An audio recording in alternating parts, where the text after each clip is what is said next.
Ang kapal mga kabatang ng laman niya. Tapos matamis to mga kabatang. Pantinula kahit ano. Pantinula gawin mong atsara. Tayo sinaing isda. At saka kamatis yan. At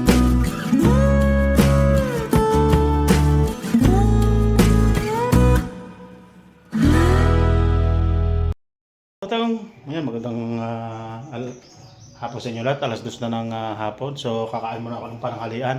So ang ulam natin na mga batang ay sinaing na isda. Ito pakita ko sa inyo sinaing na isda mga batang. Sarap nito. Naluto ko sa kahoy yan, sinaing na isda. Yan ang lako niyan ay kamyas, tsaka bawang, at tsaka betchin, at tsaka asin, at tsaka yan sinaing na isda mga batang yan. Tapos yung mga sabaw, patis po yun mga batang, patis. Tapos nilagyan natin ng kaunting suka. Pero ang tawag dito sa Mindanao ay paksiw. Pinaksew, pero ang tawag sa amin dito sinaing na isda mga batang. Yun sarap nito.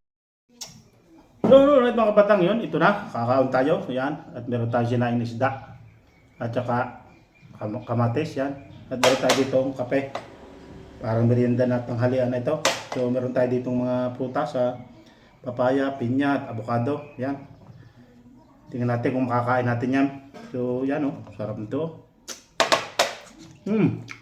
Patas pa lang, ulam na. Grabe, sarap. Yung sabaw ng sinaing ilagay mo sa kanin, tapos may kamatis, kulang pala dito mga batang, yung talong, ito po, sarap. Sibuyas, yan, sarap niya. Tapos nakakamay, kagaya nito mga batang, grabe. What? Matang, grabe Tapos higop tayo ng mga kabatang ng kape. Grabe. What? Dala ang kapitbahay. Pag umigop ng kape. Lagyan natin itong tumit. Ilagyan tayo ng mga kabatang. Grabe. Ang sarap ng kabatang.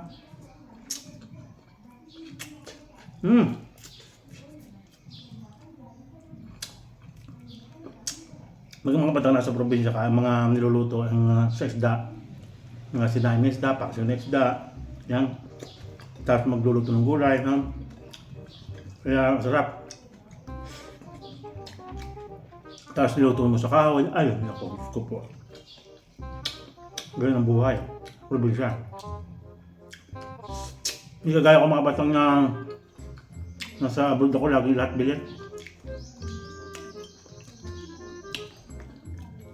Lahat bili ang ang kakainin mo, luto na. Tapos hindi luto sa kahoy. Kasi iba talaga luto sa kahoy mga kabatang.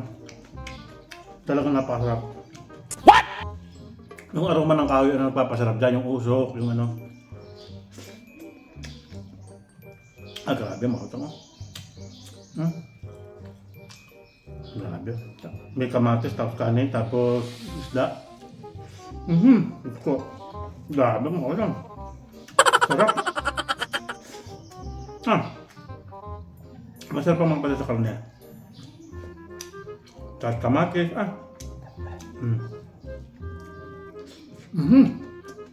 Lang. Mukha yung mga batang ilakad sa hirap. Ang laki ng probinsya.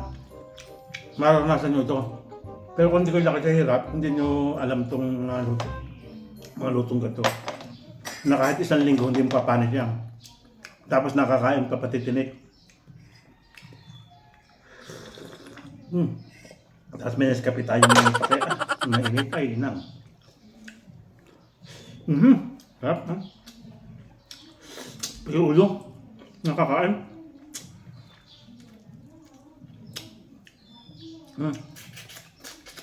Ay grabe kamatis, tapos isda, tapos kanin,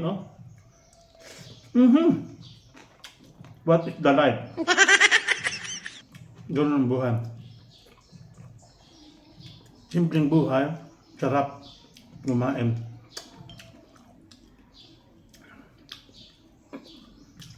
Kasi mga batang kami, ako minsan kami nakakakain din sa labas.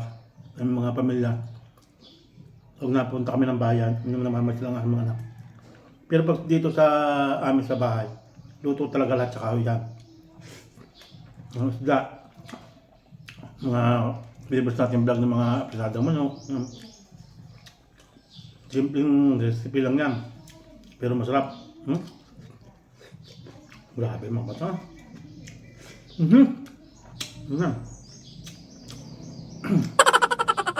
Grabe ah. Grabe masarap.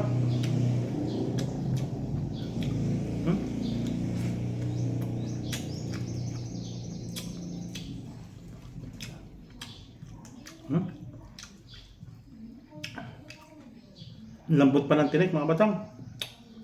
Grabe oh.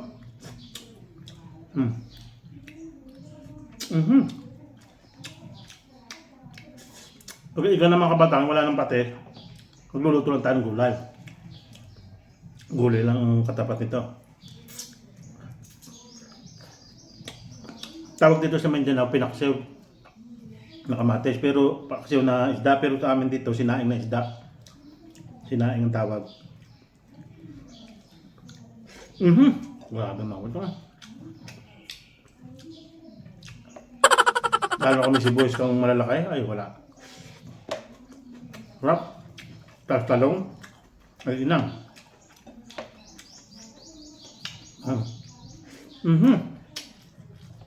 Grabe sarap.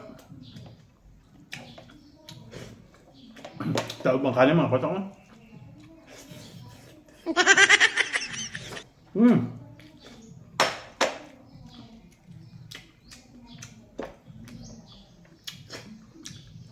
Grabe. So yung mga bata, titingnan natin itong yung papaya. Tingnan natin. Ito yung avocado na ni-export sa ibang bansa, yung kulo-kulubot ng kanya. Masarap to. Sarap siya. Ito naman mga kabatang yung ini-export din sa ibang bansa. Kahit sa hinog pa, kahit sa hinog, hindi siya, wala siyang amoy. Yung iba yung ibang mga papaya, pagka yung tabi po sa kumakain, pagka kumain ka ng ganito, yung iba, amoy pupo baga. Pero ito hindi makabatang. At saka ang kapal pa ng nito. Ang batang ang kapal makabatang ng laman niya. Tapos matamis to makabatang. Pantinula kahit ano. Pantinula gawin mong atsara. Grabe ah.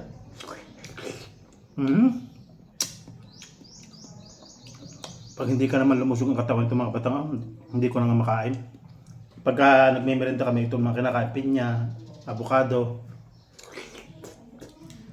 Itong pinya mga kabatang, hindi pa hinog ito. Mga 2 araw pa. Ito, matigas pa siya. Mga avocado. Antayin natin mahinog, pero papaya hinog na. Grabe mga batang. Grabe, kasarap mga batang. Sa probinsya talagang ito may mga puno kami ng itong avocado tsaka pinya. Ito pitasin mo na lang. Hindi ko na lang na-vlog mga kabatang. Gawa ng kabisihan nga. Tapos kape, ay inang. So yung mga batang, panoorin yung ating mga previous vlog natin dyan, yung mga pagluluto, tsaka yung mga pagpapalipad namin sa Rangola, mga batang. So yung mga previous vlog natin, mga batang, ay inyong panoorin, mga nagsasaranggola, yung mga nagpunta ng bukid, anong ginawa ko sa bukid, yan. Nagluto tayo ng mga lutong probinsya, yan.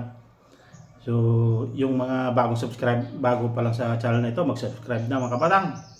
So, yung ating mga content ay mga dito sa probinsya ng Batangas, dito sa Coronadal City, the Crown City, Coronadal City, yan mga kabatang. Yan tawag dito sa Coronadal City, Crown City kasi kinunahan yan mga kabatang ng bundok, kaya yung hindi nadaan dito yung mga bagyo, kaya maganda dito mga prutas, hindi nasisira mga lahat ng sa agrikultura, hindi nasisira yung mga prutas, mga palay, mais. Okay mga batang, hanggang sa muli mga batang. Susunod nating vlog. Maraming salamat sa inyo lahat. Bye-bye.